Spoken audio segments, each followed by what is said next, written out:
Agora, o desafio é muito grande, como o Sr. Bispo já referiu, um plano da comunicação na Igreja em Portugal.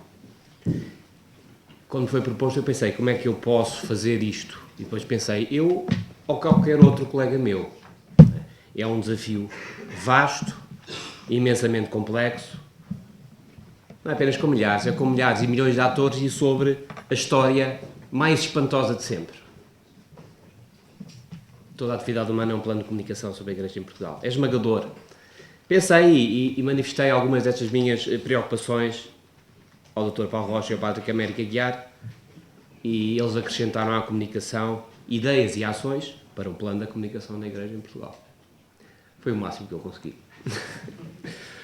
Ora bem, por isso, vamos refletir convosco na experiência intensa da tarde de ontem, onde já muito aconteceu, muitas ideias, propostas, sugestões, muitas reflexões, e acho que um fio comum, quer de pensamento, quer de ação, que já está a ocorrer no terreno, e acho que isso é uma das grandes, talvez possa dizer, características. Claro que a característica, a tradição, a missão da Igreja é comunicar bem em cada época ao longo da história, em épocas tão diferentes e que tanto mudam, como está a mudar a nossa, como mudou a Revolução Industrial, como mudou o surgir do livro, como sempre as coisas foram mudando.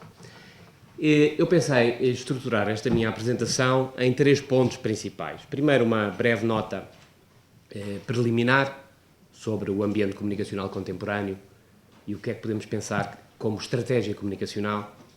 E depois, então, as tais ideias, sugestões para um plano de comunicação da Igreja em Portugal, que eu dividiria em 3 pontos.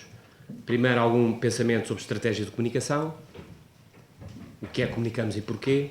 Depois, a tática comunicacional, como se comunica e quem. E depois, algumas notas sobre o dia-a-dia operacional, o cotidiano. Quem faz o quê, quando é que as coisas acontecem. Portanto, seriam estes 3 pontos: estratégico, tático e operacional num plano de comunicação. E, primeiro, uma breve nota preliminar, que eu penso que irá tocar já todos estes aspectos e, de alguma maneira, remeter para considerações importantes que foram aqui feitas na tarde de ontem sobre comunicar no ambiente digital. Porque essa é a nossa história hoje em dia da comunicação. É a revolução das tecnologias digitais, dos mídias, da inovação e da globalização, que não tem parado. Desde meados, finais dos anos 80 a esta parte, que já muito tem mudado e que nos colocou para já a viver num mundo que já não existe. As possibilidades e as capacidades que as tecnologias têm hoje em dia são dificilmente absorvidas por todos nós. Reparem 3 ou 4 indicadores. Estima-se que hoje em dia mais de 90% da informação que todos os dias nós criamos, nos textos, nos blogs, nos e-mails, no Facebook, nisto e aquilo, mais de 90% não vai ser lido por ninguém. Mais de 90% da informação que hoje se cria. Guardamos, o disco não tem espaço, mas nunca vamos aos documentos antigos. Mesmo as milhares de fotografias que vemos, tantas vezes nunca mais as revemos. Na ciência, na descoberta, na investigação científica, talvez mais de 95% do conhecimento científico alguma vez gerado e registado em livros, em artigos, em revistas ou agora em sites e na internet, mais de 95% foi gerado no século XXI. Mais de 95%. É, de facto, um mundo espantoso, e hoje em dia uma das, talvez, métodos de investigação mais populares em emergência na investigação científica é a chamada meta-análise, que é investigar o que já foi investigado, que é descobrir o que foi descoberto e ninguém sabe. Fazer consolidação de estudos. Estima-se que a média de leitura de um artigo científico hoje em dia esteja nas 3 pessoas. Há centenas de milhares de artigos científicos, constantemente. 3 pessoas. Há artigos que são lidos por dezenas de milhares de investigadores. Haverá muitos que, talvez apenas o seu autor. Aliás, estas 3 pessoas, um outro investigador disse, bem, mas essa média de leitura dos artigos científicos de 3 pessoas inclui a mãe do autor. Ora bem, portanto, é de facto um ambiente informacionalmente e comunicacionalmente esmagador, onde a dificuldade de encontrar o relevante é hoje em dia pela abundância da informação. Não é? Se nos anos 70, 60, que há 4 ou 5 décadas, a dificuldade era encontrar informação, hoje a informação está toda disponível, mas a dificuldade é a mesma. Qual é a informação relevante? Como é que a interpretamos? Qual é o significado? Portanto, inovação, mudança, novidade neste ambiente comunicacional é hoje em dia o nosso mundo, e nós podemos pensar, quando pensamos em utilizar, que temos que utilizar os mídias digitais, que hoje em dia, em princípio, grosso modo, as tecnologias de informação são capazes de disponibilizar toda a informação relevante em qualquer tempo, em qualquer lugar, sob qualquer forma. Toda a informação relevante. O grande desafio das organizações, e nós, das dioceses, da Igreja, é tirarmos partido, organizarmos e redesenharmos face a estas potencialidades e capacidades imensas das tecnologias de informação. Quer dizer, a infraestrutura da internet deverá ser uma das grandes mudanças da humanidade, tão importante como a roda, possivelmente. Nós estamos a vivê-la e ainda não temos bem essa noção. Mudou a história do mundo, e visto por quem cá andasse nos anos 70, 80, isto tudo era uma espécie de magia. A maneira como nós vemos a comunicação instantânea, constante e permanente, é de facto um mundo radicalmente novo. E aliás, McLuhan, que já ontem aqui foi referido, dizia que no dia a dia a maior parte de nós vive no passado. A maior parte de nós vive no passado. As coisas são assim, conhecemos o que já passou, é isso que nos modela e que nos forma, de alguma maneira é a nossa marca. Mas há um tipo de pessoas que tende a colar-se ao presente, que são, por um lado, os artistas e, por outro lado, os empreendedores, os inovadores, os que lideram a mudança.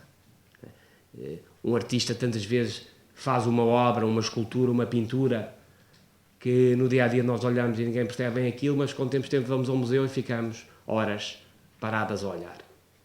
O McLuhan sugere é porque aquilo nos toca o presente, toca-nos um presente, dá um sentido. E o empreendedor, os que lideram, os que mudam, os que inovam, o que estão a tentar fazer é isso, ajustar-se ao presente, tirar partido.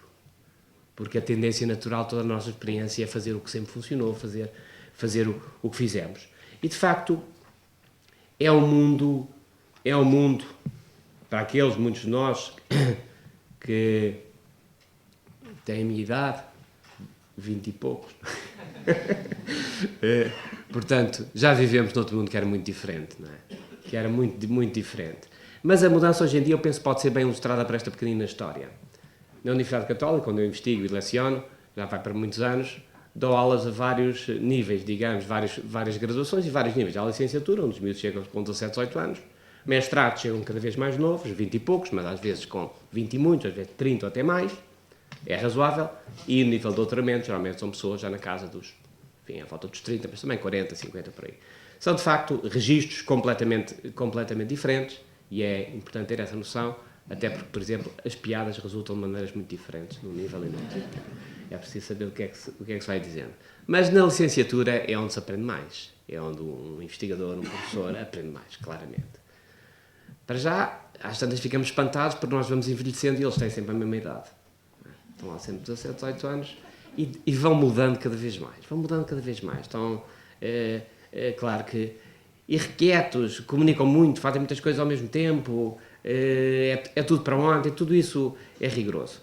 Mas aqui, no outro dia, estava eu a iniciar uma aula na licenciatura e estávamos a falar do ambiente comunicacional, digital, das grandes mudanças que o mundo viveu e continua a viver e que, de alguma maneira, é a expectativa que eles podem continuar a ter para a vida deles profissional. Falava e na primeira fila havia um que estava particularmente ansioso. Eles muitas vezes estão ansiosos e não é nada, é só a maneira como estão. Mas estava particularmente ansioso e aquilo ia ficando cada vez mais grave. E às tantas eu parei um bocadinho para ver se ele dizia alguma coisa, se eu podia ajudar em alguma coisa e dizia-lhe, professor, mas qual mudança? Qual mudança? Do que é que eu estava a falar? Para ele não havia mudança nenhuma. Não havia mudança nenhuma, como é óbvio. Ele, quando se lembra, do que ele se lembra de quando tinha 4, 5 ou 6 anos, já havia telemóveis, internet e essa coisa toda. Aparece lá um professor da Universidade Católica, estava a falar de mudança e o homem pensou, o rapazinho pensou, estava a perder uma grande história. Não é? É isso, qual mudança? E o ambiente digital, hoje em dia, é o que é mais natural na comunicação. Para eles, que evidentemente vão à frente, o futuro, claro, está sempre com os mais novos, não é? E é a grande vantagem que eles têm sobre nós, é que têm mais futuro. Não é? E, portanto, os computadores, os smartphones, os ecrãs, o Facebook, o YouTube, os Twitters, o Instagram, os Snapchats e toda essa parafernália comunicacional é a realidade para eles. É como eles comunicam, experimentam o mundo. E nós também, cada vez mais, evidentemente. Vivemos em termos da estratégia comunicacional, da maneira como nós comunicamos, nós podemos pensar que hoje vivemos num mundo que é bastante mais aural, bastante mais circular, bastante mais à nossa volta do que o mundo dos livros, não é? Do que o mundo da era industrial, do que o mundo onde nós estudámos e começámos a trabalhar, onde nos concentrávamos, líamos os textos, raciocinávamos segundo a relação causa e efeito, logicamente.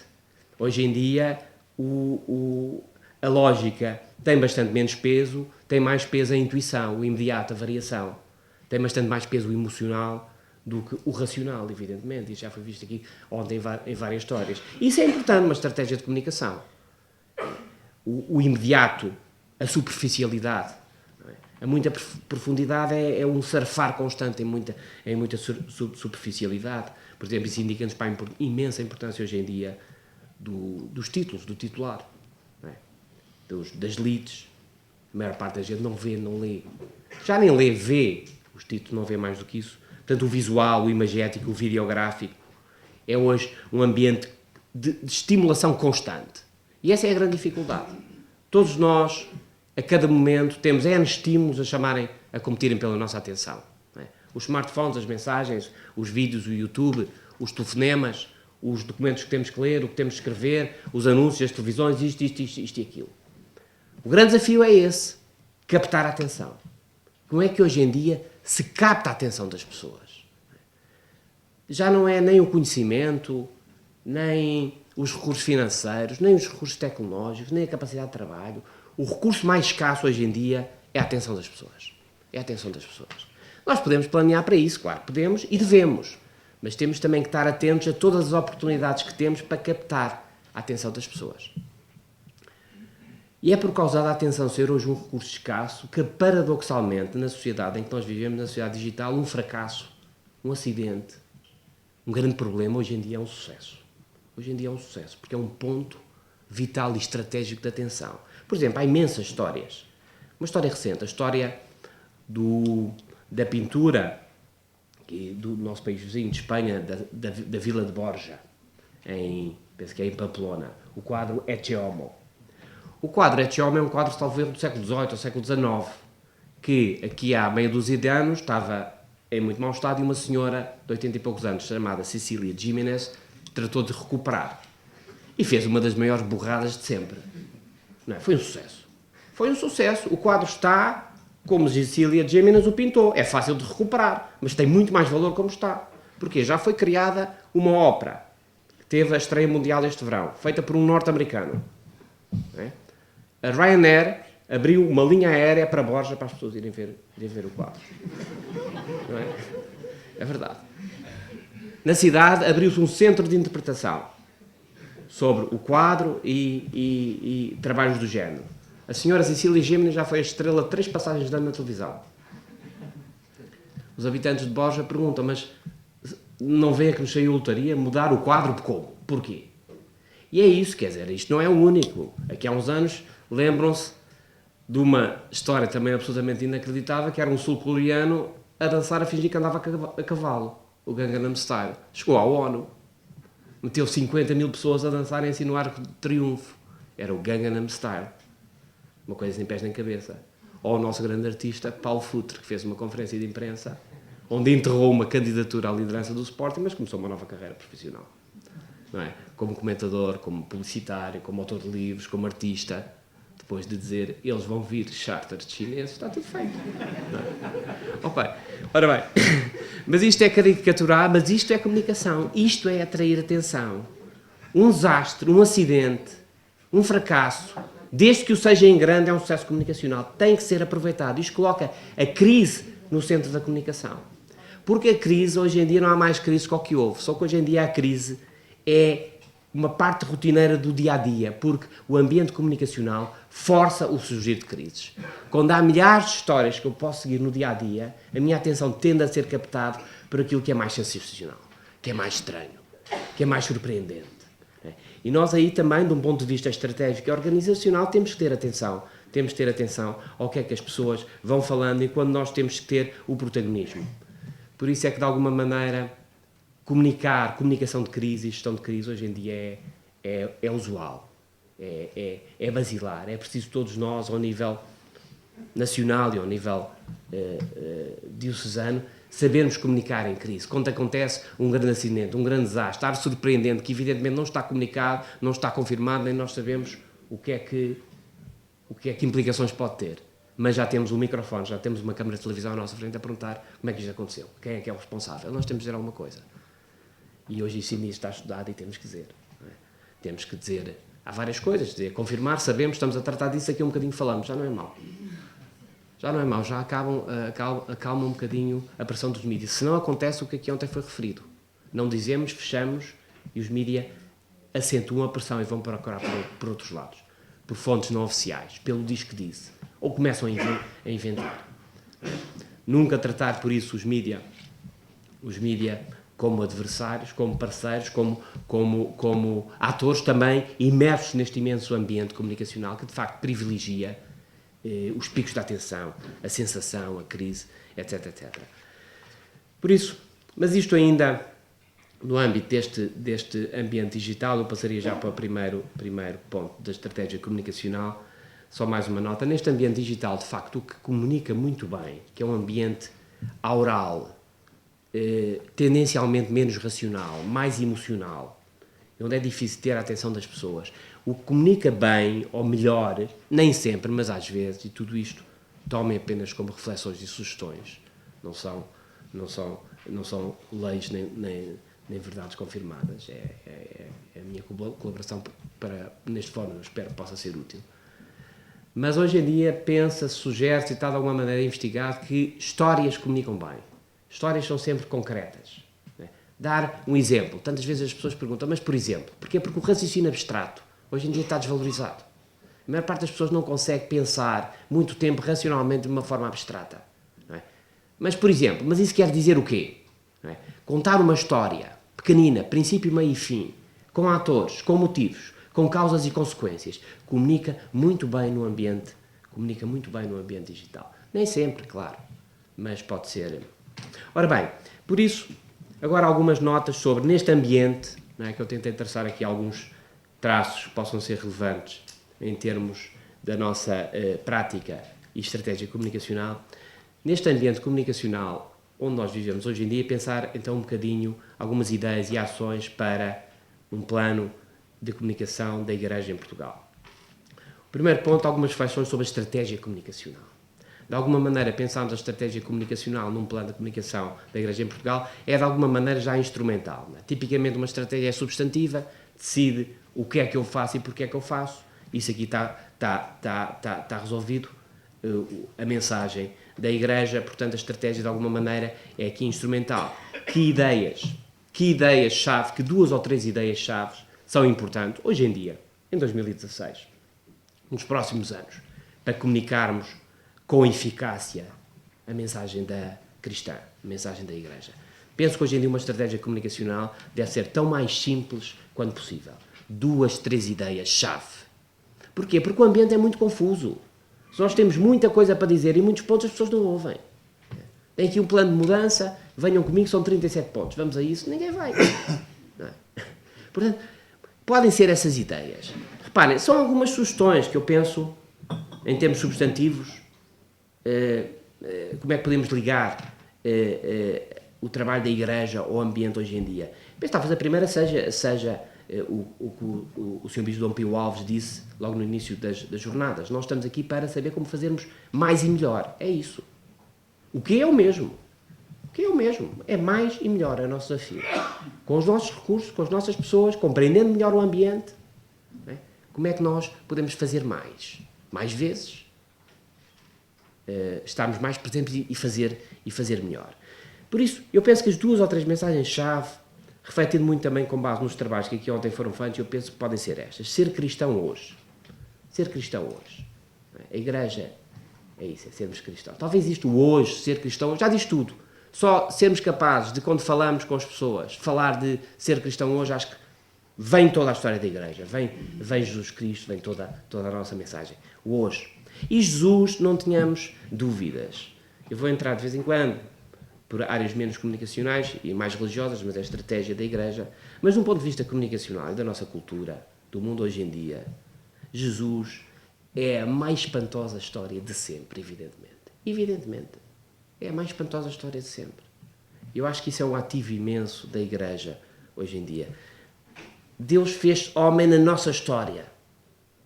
Há 2000 anos, aqui. Quer dizer, isto hoje em dia, falado com a oportunidade, há muita gente que acabou por nunca ter tempo de pensar nisso, com pés e cabeça.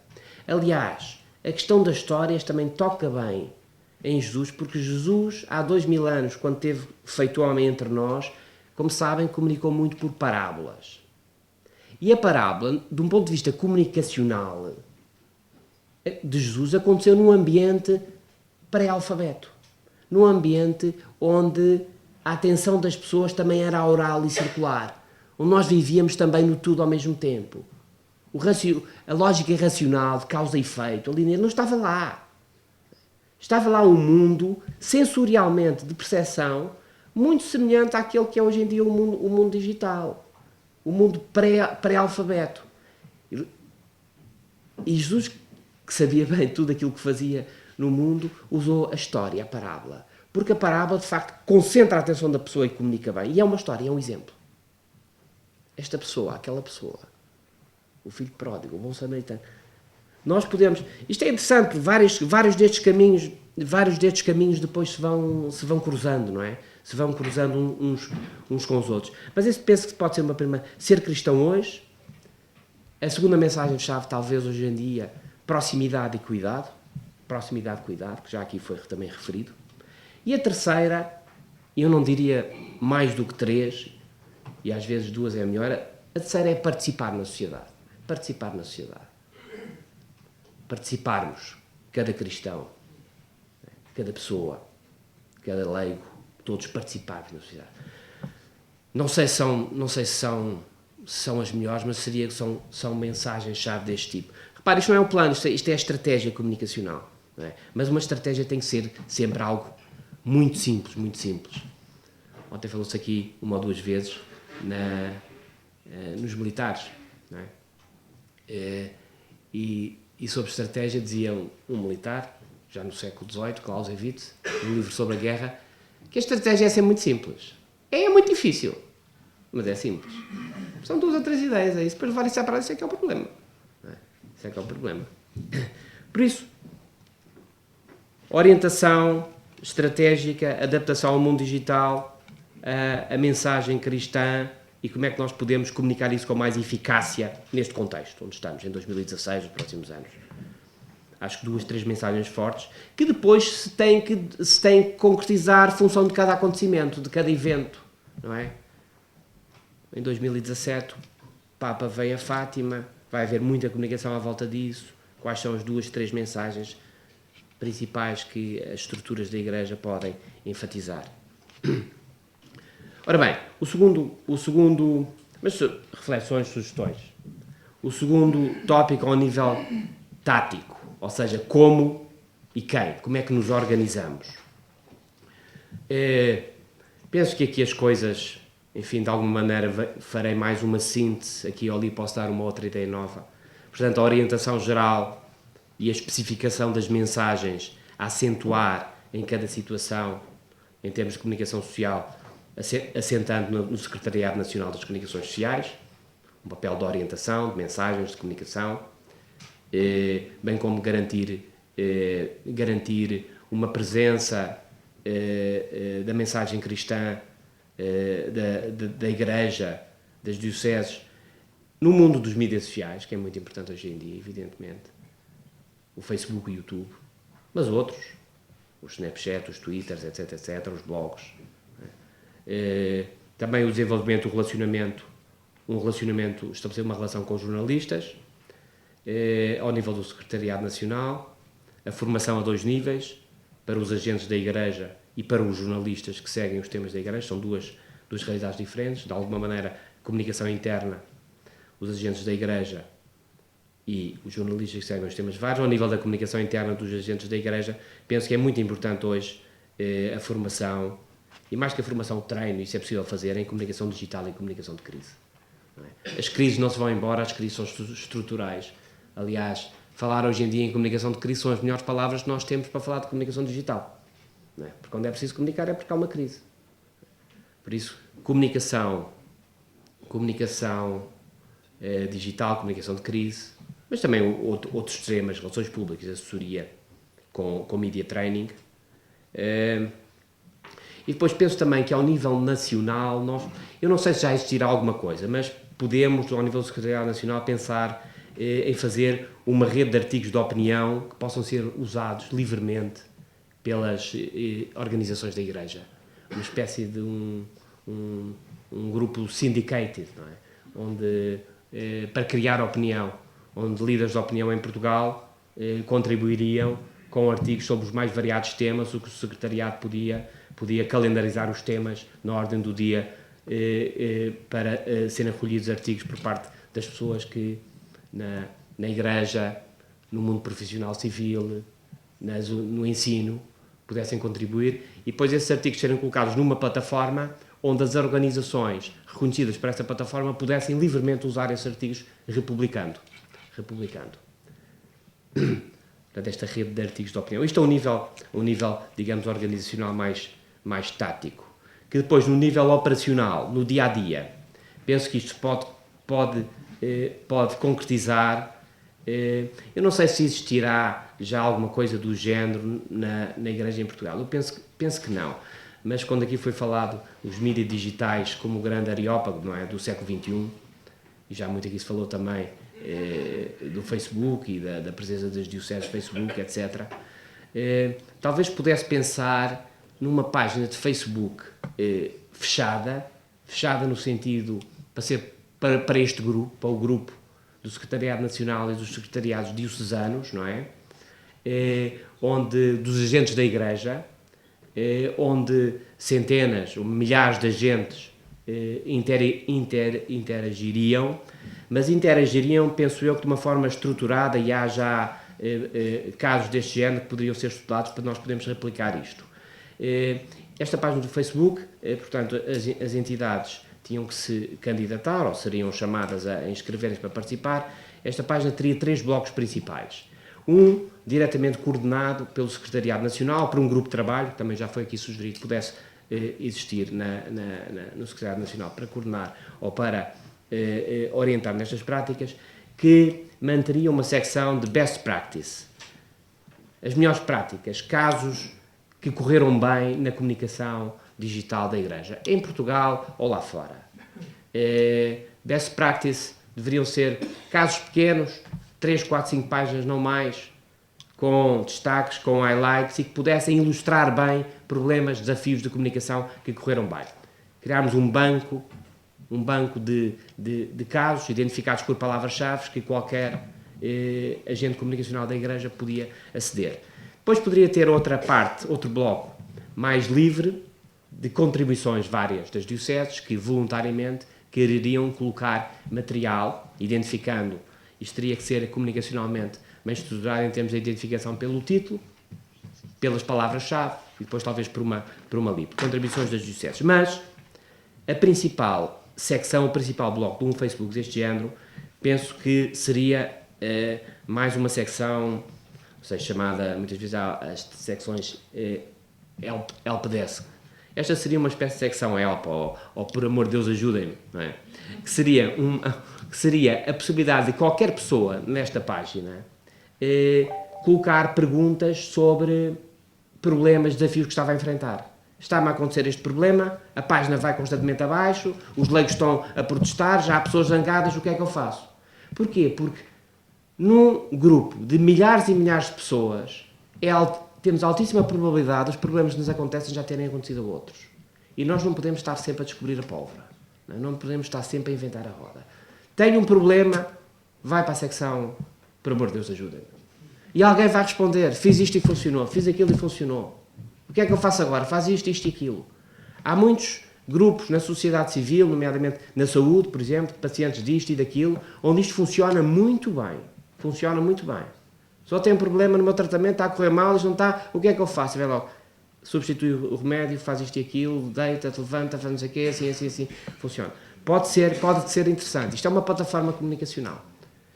E as plataformas comunicacionais estão, de facto, a acentuar-se como o grande instrumento de comunicação na era digital. Eu penso que isto é execuível e podia ser útil e podia facilitar muito, de facto, o dia-a-dia, a operacionalização, a partilha, o trabalhar conjuntamente, a resolução de problemas. Depois, mais uma outra nota. Claro que o voluntariado, o part-time, o atrair jovens, o manter os jovens. E penso que hoje em dia também há talvez alguma facilidade em nós podermos angariar também cada vez mais apoios locais das dioceses, das novas empresas, das novas dinâmicas que vão surgindo, ligá-las às paróquias, para apoiarem. Nós podemos retribuir os contributos, os apoios financeiros que possam dar, para aqui e ali temos que contratar profissionais, porque é isso. Comunicar mal ou comunicar de uma forma amadora, muitas vezes são tiros no pé. Não é? Por isso, mas em síntese seriam estes 3 níveis: uma estratégia comunicacional, talvez acendendo estas mensagens, ser cristão hoje, proximidade e cuidado, e participar na sociedade, desdobrando-se estes 2 níveis, o nível mais orientador e de coordenação, e o nível mais cotidiano no dia-a-dia, com estas sugestões em termos mais operacionais, nomeadamente esta plataforma de comunicação e de resolução de desafios e de problemas. E mesmo para terminar, só apenas 1 minuto, e neste fórum, e falando de comunicação e de comunicação da Igreja, não queria deixar de partilhar convosco uma outra reflexão. Às vezes penso, e aqui já pensei várias vezes, ainda há bocadinho ao pequeno almoço estávamos quase que a falar disto, mas nos Evangelhos nós lemos e nós sabemos, e é isso que é a Igreja, que Jesus, feito homem, virá de novo. Jesus virá de novo quando o Evangelho tiver chegado a todos os homens do mundo. E o que às vezes me parece e arrepia um bocadinho é que já esteve bem mais longe. Já esteve bem mais longe. A internet e as comunicações digitais têm muito a ver com chegar a todo o mundo. E também nos Evangelhos diz: um dia tudo se saberá. Tudo. A sociedade transparente, de facto, é uma ameaça, mas também pode ser um grande benefício. Não é? A sociedade transparente onde tudo se saberá, liga também isto às Escrituras, também já esteve mais longe, e pode ser que venha a ser uma sociedade que resgate e que afaste este mundo da corrupção e que recupere a democracia. A comunicação digital, por isso às vezes parece bem no centro das Escrituras. Muito obrigado, foi uma honra.